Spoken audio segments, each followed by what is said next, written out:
seeing here, I thought I was going to escape all resource discussions. At the end of the day, it does all come back to resources, because all of the great things that you hear about this engagement around the world takes money. And we are in a serious fight to have the resources that people need around the world to do their jobs on the behalf of the American people. And so, it's really a privilege to be able to be here today in a different role as former cultural affairs officer in Brazil. We're sort of double teaming you on Brazil today with Ambassador Shannon here this morning. And I think you can see the type of vision and leadership and what that can provide in a relationship that we have between the U.S. and Brazil. So I'm not going to do any background on that, because he laid that much more expertly than I'll ever do. And I'll get into the weeds a little bit. And the topic is really, in this time of budget restraints, and when you're really looking at return on investment, which is what this is, the return for the American people in our engagement around the world, how do you take a 35-person exchange program and make it have countrywide impact? So if you have a country of 190 million and you're sitting there in the embassy in Brazil and you have 3 consulates, these little dots around that map, how do you do a program that really has any kind of resonance on a large scale? Because you're not going to be able to send 35,000 people or 40,000 people. So how do you really take what is known as our bread and butter type exchange program and build that out to have significant impact? And so I just want to speak a few minutes about the Youth Ambassador Program. It started in Brazil in 2002 with the vision and leadership of former Ambassador Donna Reinach, and continues obviously today with Ambassador Shannon. So the way this all started, just get the map up. All right. The map of Brazil, you can see the 4 dots. That's where we have physical presence in Brazil with the embassy and the consulates. So the trick is how to really make that and broaden it. And I will say that since the program started in 2002 in Brazil, we're just headed into the 10th anniversary this year, it is now recognized as a State Department best practice and replicated now in 25 countries. So, there is something to be said for how we take this and expand it. One of the key reasons that this is successful is basically leveraging your assets. The U.S. Embassy and the U.S. government cannot and should not do it all. So one of the big components of this is actually our private sector partners, as Ambassador Shannon referenced. In the beginning, there was a couple business partners, FedEx, Microsoft. Now we have over 15 private sector U.S. companies that operate in Brazil. Really solidifies our relationship with the American Chamber of Commerce and those companies in a country. So the other one is the media partners. A couple years ago, we were able to partner with the largest TV network in Brazil, Globo. It is the 4th largest in the world, and they really helped take the program to a new level. So let's just walk through that. So you start out with the 4 places of where we physically are. The program is designed with 35 applicants. We try to get one, and we do get one from each and every state. So if you think of the United States, we try to have countrywide impact by making sure that we get applicants across the board. How do you do that? Recruitment. Recruitment is a very comprehensive, intense process. We take it very seriously, invest a lot of time to make sure we get the right people. How do you recruit in an area where you don't have people on the ground? You do it through your partners. So the embassy is partnered with the Brazilian state secretaries of education in those states who do the formal recruitment process, as well as the binational centers, of which there are 38 in Brazil, who teach English. And they also serve as recruitment headquarters for youth ambassadors. What do we look for? The program is designed really at age 15 to 17. There are major components on U.S. values. It is only with public school students. We think that is a shared value on the importance of a strong public education system, and it also gets to a key audience for us. So some of the other ones are there's also a year requirement for community service. So in order to even apply to be a youth ambassador, you have had to done a year community service project in your community. We do that, again, social responsibility. We think it promotes community service, involvement, and showing leadership skills. English, it is a requirement, but it is the one that is the most flexible. We do that because the majority of applicants that apply to this program will not have had the luxury to study English in a private institute because of the cost. So we're looking really for people who learned English on their own. They're not going to have perfect grammar, but they're going to be able to communicate to take advantage of the experience. So when we do that, when you have candidates coming really from every state, here's what happens. They're picked. Oops, are we coming? There we go. All right, so first of all, we pick them. Then you start to get into the multiplier effect. As soon as they're picked from that, each one of those candidates, each one of those 35 candidates has between 400 and 600 Facebook fans. So as you're leading up to the campaign for the Youth Ambassador Program, all incorporating social media, each one of these candidates is engaged in their network of having been selected. Each one of those then does 10 to 15 media interviews within their community. So already you're getting local press and access that you would never have had from the embassy or consulate. So each one of them has their zone of influence that they're doing in their local community with 10 to 15 interviews each. And the last one is really the impact of Globo Television. Globo Television became a sponsor of the program. They have 99% coverage in the country.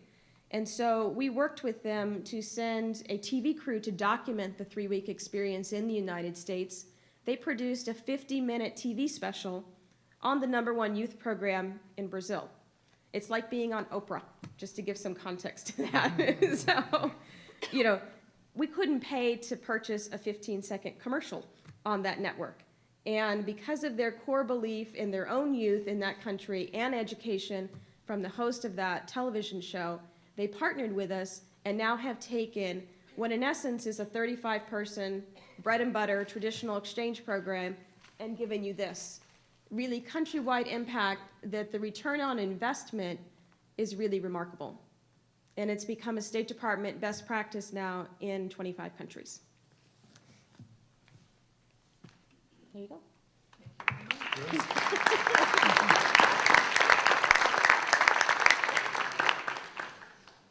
Thanks to everybody, the organizers, the folks who've come out today.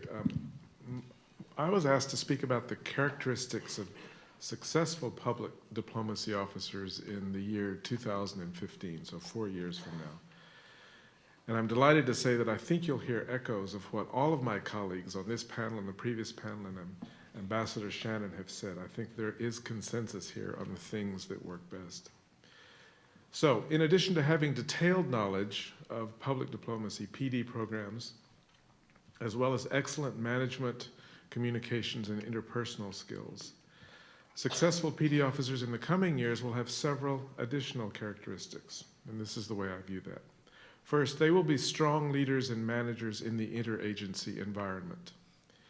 As more agencies, U.S. agencies, establish presences abroad, and there are about 40 U.S. government agencies that now work in the overseas environment, and our embassies expand to host these new agencies, PD officers will need to create and manage a coherent public image. They must create a real e pluribus unum for the United States overseas. And that's going to require interagency leadership. And critical to that effort will be PD officers who can gain the support of the ambassador and the deputy chief of mission for a mission-wide public diplomacy program that's under the leadership of the PAO. Oops, I did something wrong. That's fine, you can see that. Does it go back? The example that comes immediately to mind and that is supposed to be behind me on the screen is our former PAO in Uganda, Joanne Lockhart, who pioneered what we now call the Uganda model, or the Kampala model, as shown on this slide. In this model, all the U.S. agencies at the embassy are entitled to public diplomacy support, and they're all expected to support and follow the PAO's lead.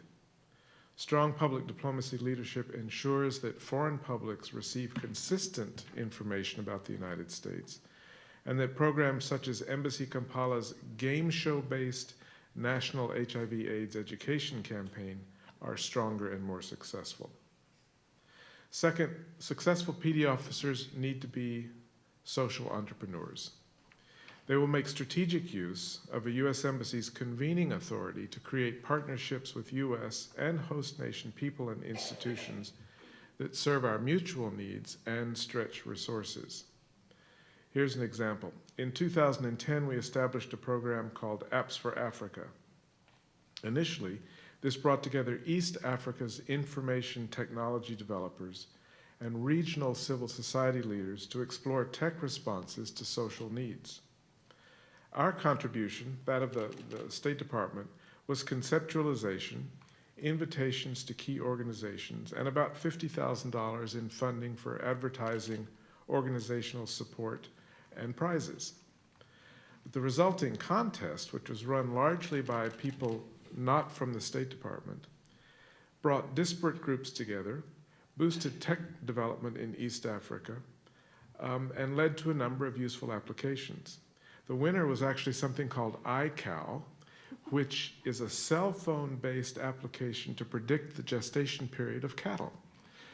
But in an agrarian and a pastoralist part of the world, like East Africa, that's a big deal, and it makes a huge difference to people. So this effort is now being replicated in other parts of Africa to explore practical responses and adaptations to climate change. In both contests, the U.S. government imprint is light, and most of the organizational and promotional work is done by our partners. But the results, which are stronger institutions, economic opportunities, development, and support for African solutions to African challenges, are all right in line with U.S. policy in the region. Furthermore, this program has won the U.S. government a lot of credit and goodwill with influential technology and development communities in Africa and in the United States. Here's another example of PD officers as successful social entrepreneurs. Sharon Hudson Dean, who is our PAO in Harare, has used cool U.S. technology, the Kindle, and a partnership with the U.S. Chautauqua Institution to attract influential Zimbabweans to an embassy-hosted reading club in which they meet people from other sectors of the society and different political backgrounds. Now, in discussing books from the Chautauqua list, books that these people have read on their Kindles, on their embassy-provided Kindles, people who would not otherwise meet get to know one another and consider their common interests and concerns, and build a foundation for the political comity that Zimbabwe so badly needs. All we did was bring them together in an interesting and neutral space. Third thing that PD officers need, they will be savvy about the effective use of technology and social media, and they will be able to use them to advance knowledge of the United States. Example that comes to mind is Liz Trudeau, who's our awesome press officer at the embassy in Pretoria, and her use of the South African Mixit platform. Mixit is a cell phone-based social media platform that's the single most popular platform among young South Africans. She used this platform to invite people to, quote, ask President Obama a question, end quote, just before his 2009 travel to Ghana. Over 300,000 responses in 3 days drew enormous attention to the president's travel and to the speech that he gave in Ghana, gave us insight into the opinions of young Africans, and created new connections between the United States and the next generation of African leaders. Our PD office in South Africa has also become expert in using Twitter to inform local and regional media about U.S. policy issues. In a July 2011 article about government use of social media, Foreign Policy magazine had this to say: interested in Africa? Probably the best follow is the U.S. Embassy in South Africa, whose wide-ranging feed is a model of good Twitter etiquette, whatever that is, and 21st century diplomacy. So that's an outside validator to the work that our embassy has done, saying that we're doing it correctly. Another example of good use of technology and social media is from our former PAO in Guinea, Brett Bruin, who in 2010 combined text messaging with the Ushahidi online mapping platform and the awesome Miss Guinea's star power to create a successful citizen-driven election observation effort for Guinea's first ever elections. While not up to Carter Center standards for observing elections, this program did let the Guineans know that the United States was interested in paying attention, and it gave the Guineans a sense of confidence and a sense of ownership in this first election in the country's 52 years of independence. Fourth, PD officers will be strategic thinkers and planners, fully conversant in policy, and able to make PD programs such a natural and integral part. Where's the clicker? Finally, can you click the next slide for me? Finally, successful PD officers just won't give up. They will be a little bit like the title character in Kipling's short story, The Elephant's Child, as this slide illustrates. Like the young elephant and like Michelle Kwan, they will have insatiable curiosities. And they will be willing to ask the most challenging and dangerous questions. Questions like, what does the crocodile eat for dinner? And what does our audience want? And what is our policy objective here? And like the elephant's child, in pursuing the answers to those tough questions, they will discover and acquire new abilities and become ever more capable leaders of our absolutely vital engagement with those who are not just like us. Thank you.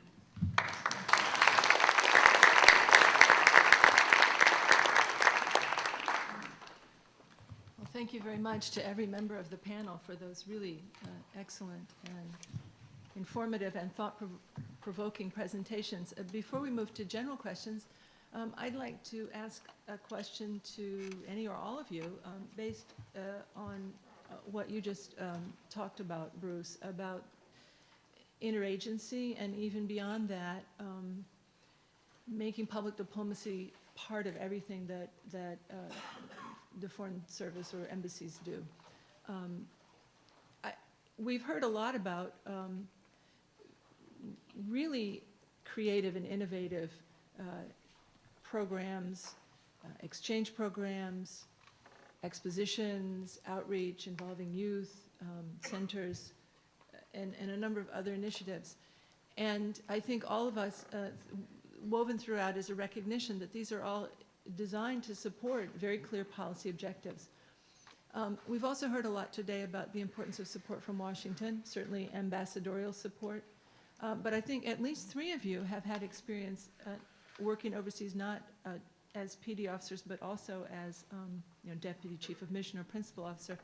So my question is, in this time when people are talking about breaking down the barriers between the public diplomacy cone, maybe, and some others, what is the role, or how does it work to work with our other traditional diplomatic colleagues on shaping these programs? Is it successful? Could it be more successful?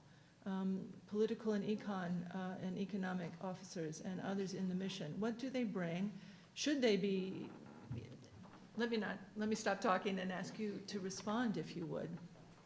Let me quickly describe one of the challenges that we face in the Africa Bureau, which is the big question of how the United States is perceived by African audiences, whether we're perceived as a military nation or a civilian nation. AFRICOM has a very important role to play on the continent, but they've got a different agenda and a different set of requirements than the State Department. So my position, the Africa Bureau's position as well, of course, is that our face to the people of Africa needs to be a civilian face, and that our military colleagues do extraordinarily important things, but they are a subset of policy. And so we work very closely with AFRICOM and the Department of Defense to make sure that their work fits within the larger U.S. strategic framework in Africa and doesn't overshadow the development and the democracy work that we do.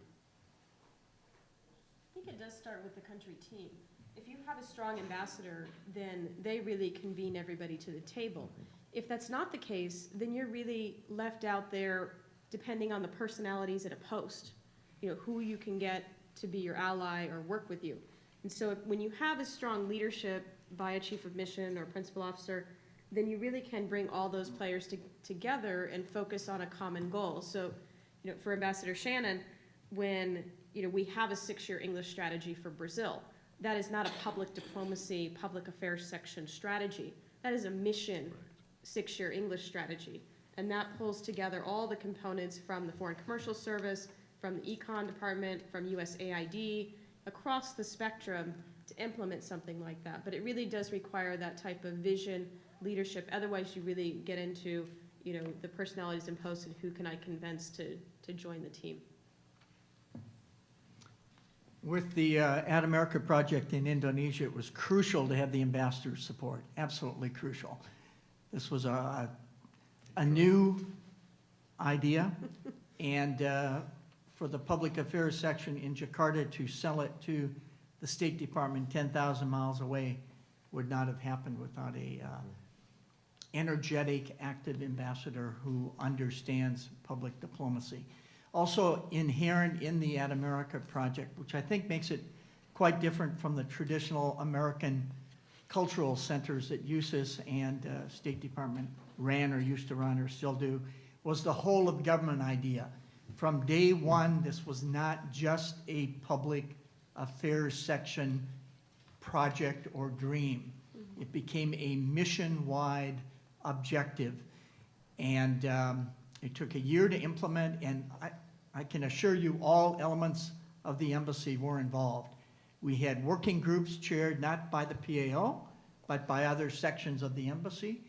And of course, PAO, the public affairs section, was the ultimate implementer and responsible for the project, but we had heavy involvement from other sections of the embassy who gave expertise, contacts, advice, served on committees, and were active supporters at the request or order of the ambassador.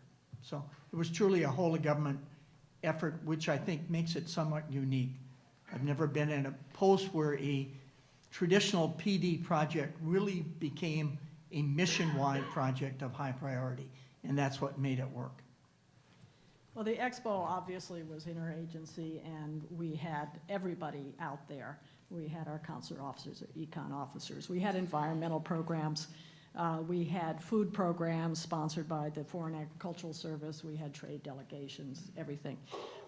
One interesting aspect was that during most of my 3 years in Shanghai, our military relations were frozen, and yet high-level Chinese military officers came to the USA Pavilion, and we would always send somebody out to us. There was a team at the pavilion, but we would send consulate people out to escort them around. They wouldn't always tell us their names, or they didn't have any cards, but sometimes we would see who signed in the book. I mean, this was incredible when a high-level Chinese military were not meeting with US officials, that they would come.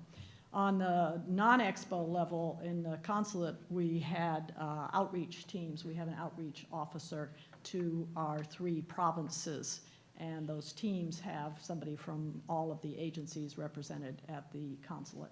And so we would be able to coordinate travel and other activities going out to Anhui province with environmental programs, or with our commercial service or foreign agricultural service, FDA. Through that, we would know who was going, and we would have somebody overseeing it, and we would send teams out together to say, this is your team. If you people in Anhui want to contact the consulate, do it through this team and this team leader. I think it would be great to take questions from the audience. If people have questions for the panel or comments to make, please step up to the microphone. Hi, Dan Whitman here with American University. Great panel, wonderful concepts that you're presenting. Somebody thinks that the world now numbers 7 billion as of last week, as of this week. The programs, the wonderful concepts that you're pursuing cannot reach 7 billion people. We've had difficult choices to make since the 60s, 70s, and 80s in what I sometimes think of as the vertical versus the horizontal. The vertical being the depth of contact that you get with a Fulbright grant or an international visitors grant. The horizontal aspect that you would have with what we used to have as press releases, and now with social media. As our budget situation becomes more problematic, I'm trying not to make this a negative question. What would be the last public diplomacy tool that you would be willing to surrender if we ever had to make a choice like that? The PD officer. I thought we weren't in a PAO. budget hearing. No, I'm not answering that. No, I just did. I think Record. a public diplomacy officer, that's the People. last bulwark. You need the human beings, people to people. Yeah, I think at the end of the day, it's not about a specific program. I mean, I agree with Bruce. We have a whole bunch of tools to do our jobs, and we're not here really to defend one specific program. The big thing that I would focus on is actually the follow-up for what we actually do. I think in our business, many times we have the tendency to run from program to program to program, rather than really devoting the time and attention to really follow up with what we do and build on that network and the investment that we've already made. No question, but that it's people, because you don't need a lot of money to do public diplomacy. You need bodies, you need people who are creative and energetic, and you can get other people to partner with you at relatively no cost. One thing I think with Jean to my left in charge of resources, I think a huge challenge is how do you set priorities? We can't run full service PD operations in, how many embassies are we in the world? 200 or something? 178. There just isn't, how much? There just isn't the money, and I think we're bracing for some big budget cuts. A number of years ago, a guy, and I think he was the Deputy Secretary of Commerce, a guy named Garton, I think, Jeff Garton, does that ring a bell? Jeff Garton came up with a concept to sell more American products through BEM, B-E-M, what he called the big emerging markets. I think we can quibble on what you call BEM, but I think we do need to say there are a set number of countries that are strategically more important than countries X, Y, and Z. And those 10, 6, 8, 20, 50 countries need sufficient resources. PD officers, PD budget, PD spaces to do the job. Other posts, countries may be simply less important, but I think we need to get back to the idea that there are a handful of countries, you can name them, India, China, Brazil, Nigeria, South Africa, Mexico, that are emerging, that are big, and that are going to shape the 21st century. These places need extra attention. And if it means cutting countries X, Y, and Z, so be it. I agree. I would also say making our visa process more pleasant would be a big help. You're here. Next question. This is Francisco Rodriguez from the LA School of International Affairs. I'm a Fulbrighter here. And I would like first to thank all the panelists for this nice intervention and comments.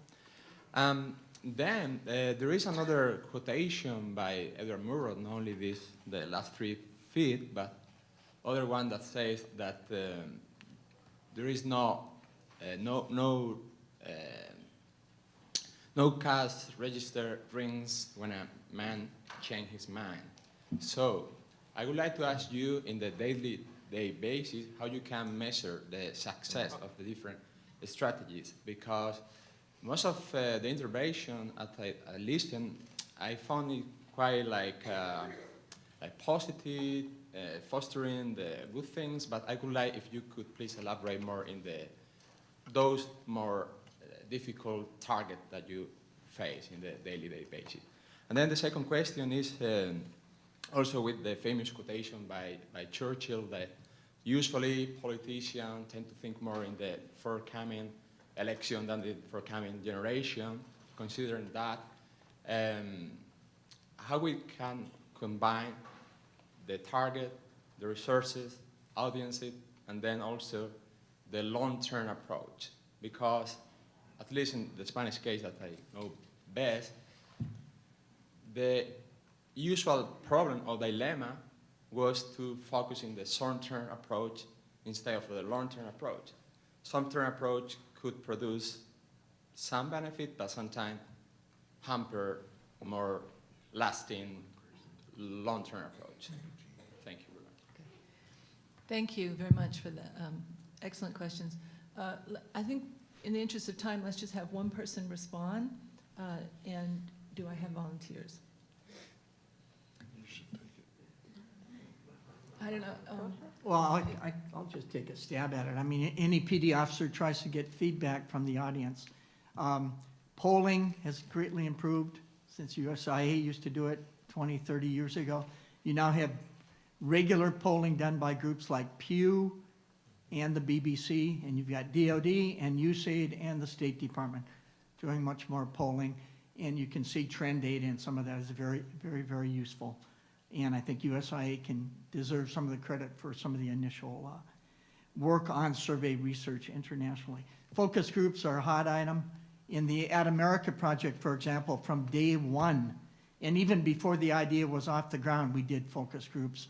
And IIP has an audience reaction unit that is carefully tracking what At America is trying to succeed. So that kind of feedback is useful. Obviously, all the exchange program participants all fill in endless questionnaires on how their experience was. That's always good, useful information. And you can simply quantify a lot of the social media stuff. Hits, things like that can be measured. So it's a little easier to get feedback than it used to be. Not perfect, though. Okay, let's, if others have input later on, but let's take the remaining questions, please. I want to thank the panelists for your discussion and presentation. I am Delilah from the Alice School of International Affairs, concentrating on public diplomacy. Well, during the last 2 months I've been in the US, I've been heard numerous arguments that China has been contesting with the US, not only in economy, but also now public diplomacy. And I presume that the Shanghai Expo was a very important tool of China's public diplomacy plan. And China has this strategic relationship with Indonesia, with Brazil, and also China has this controversial business and diplomatic interests in Africa. So I want to ask the panelists, how do you evaluate China's public diplomacy practice? Thank you.